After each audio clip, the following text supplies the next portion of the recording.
Welcome back. In this video we're going to look at some additional options that are available in Google Maps, kind of clean up what we haven't talked about, and let's get started. First of all, you'll notice that if I do go to Preview,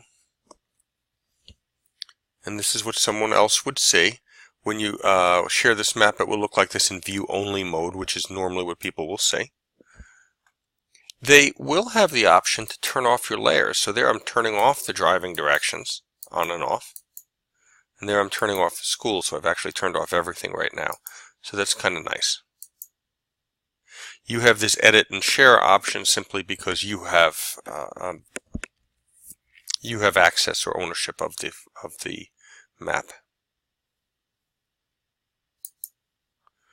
So back here in edit mode, we've looked at the basic settings, we've looked at the tools up here, but there are some additional things you can change. One is you'll notice this is set to individual styles. So if I click on there, I have some other options. One would be uniform style. Now when I do go to uniform style, notice that I lose my individual schools, although I can still access the information by clicking over here.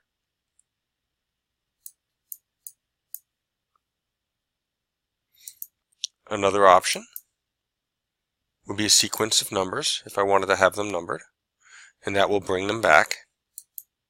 Individual styles, which leave the different icons but the individuals are listed.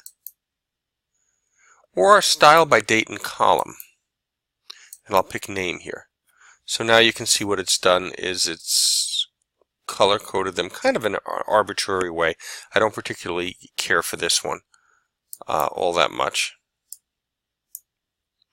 The other option you have is labels. So right now it's set to no labels, but I could pick either the name or the description, and now Lincoln School, Jefferson School, Grant School, these are all listed out there. So this is a very nice option here.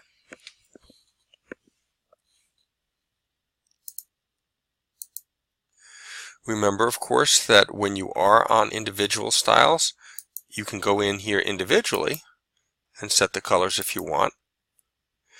I probably wouldn't do what I'm doing now and set each school to a different color.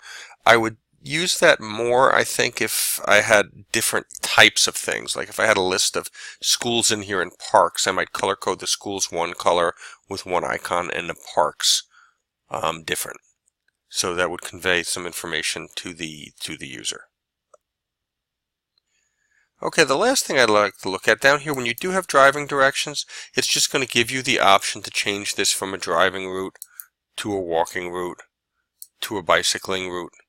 And you can see there are slight differences here. For some reason they're